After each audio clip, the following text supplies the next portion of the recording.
చిలకమ్మ చిటికేయంట టంట టంట టంట టంట రాగాలే పాడాలంట.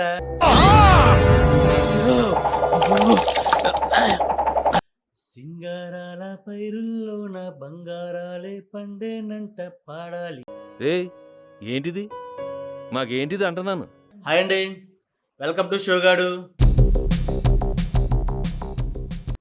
నేను మీ వెంకట గురుబిల్లి.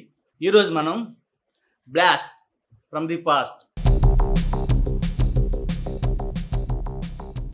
మూవీస్లో రజనీకాంత్ హీరోగా నటించిన దళపతి మూవీ గురించి తెలుసుకుందాం. 1991లో రిలీజ్ అయ్యి పెద్ద విజయం సాధించిన దళపతి సినిమాకి మణిరత్నం గారు దర్శకత్వం వహించారు. ఒక డబ్బింగ్ సినిమా అయినప్పటికీ తెలుగు ప్రేక్షకుల నుండి మంచి ఆదరణ పొందింది. ఈ సినిమాని మణిరత్నం గారు మహాభారతంలోని దుర్యోధనుడు, కర్ణుడు, అలాగే అర్జున పాత్రలను ఆధారంగా తీసుకొని తెరకెక్కించారు.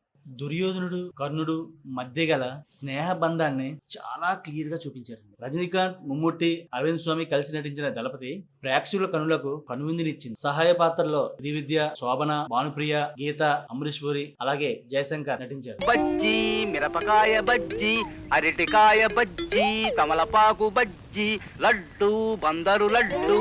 ఇళయరాజా గారు అందించిన మ్యూజిక్ హైలైట్ గా నిలిచింది.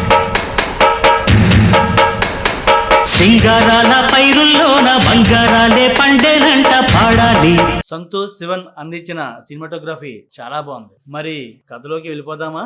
యుక్త వయసులో పెళ్లి కాకుండా ఒక మగబిడ్డకి జన్మనిచ్చి సమాజానికి భయపడి ఒక కదులుతున్న గూడ్స్ రైల్లో తన బిడ్డని విడిచిపెడుతుంది ఒక తల్లి. మహాభారతంలోని కుంతిదేవి ఎలాగైతే కర్ణుణ్ణి పుట్టిన వెంటనే విడిచిపెడుతుందో ఈ సినిమాలో కూడా శ్రీవిద్య రజనీకాంత్ ని అలాగే విడిచిపెడుతుంది. అలా ఒక మురికివాడ వ్యక్తికి దొరకగా రజనీకాంత్ ను తీసుకెళ్లి పెంచి పెద్ద చేస్తాడు. తన తల్లి ఎవరు, ఎందుకు ఇలా విడిచిపెట్టి వెళ్ళిపోయింది అనే ప్రశ్నతోనే పెరుగుతాడు. అలా పెరిగిన రజనీకాంత్ కి ఒక గ్యాంగ్స్టర్ ముమ్మిటితో పరిచయం ఏర్పడుతుంది. అనుకోకుండా కలిసిన రజనీకాంత్, శోభన మధ్య ప్రేమ విరబోస్తుంది. చట్టవిరుద్ధమైన కార్యకలాపాలను ముమ్ముట్టి రజనీకాంత్ సహాయంతో అరికట్టాలనుకుంటాడు. అందుకు హింసను చేయవలసి వస్తుంది. సరిగ్గా అప్పుడే నగరానికి కొత్తగా జిల్లా కలెక్టర్ గా వచ్చిన అరవింద్ స్వామి హింసను అరికట్టాలనుకుంటాడు. వీరిద్దరి మధ్యన ఏం జరిగింది? హింసను అరికట్టారా? శోభన అరవింద్ స్వామిని ఎందుకు పెళ్లి చేసుకుంటుంది? శోభనను ప్రేమించిన రజనీకాంత్ భానుప్రియాని పెళ్లి చేసుకోవడానికి గల కారణాలు ఏంటి? రజనీకాంత్ కి అరవింద్ స్వామికి మధ్య గల సంబంధం ఏంటి? చిన్నప్పుడు విడిపోయిన తల్లి కొడుకులు ఎలా కలుస్తారు? ముమ్ముటిని చంపిన వారిపై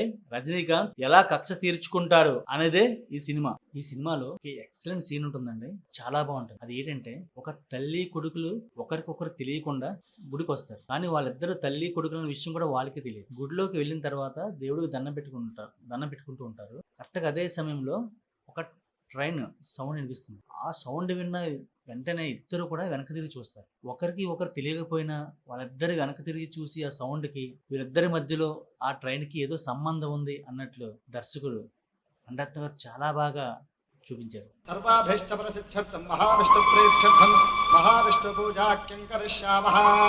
ఓం కేశవాయ నమః. ఓం నారాయణాయ నమః.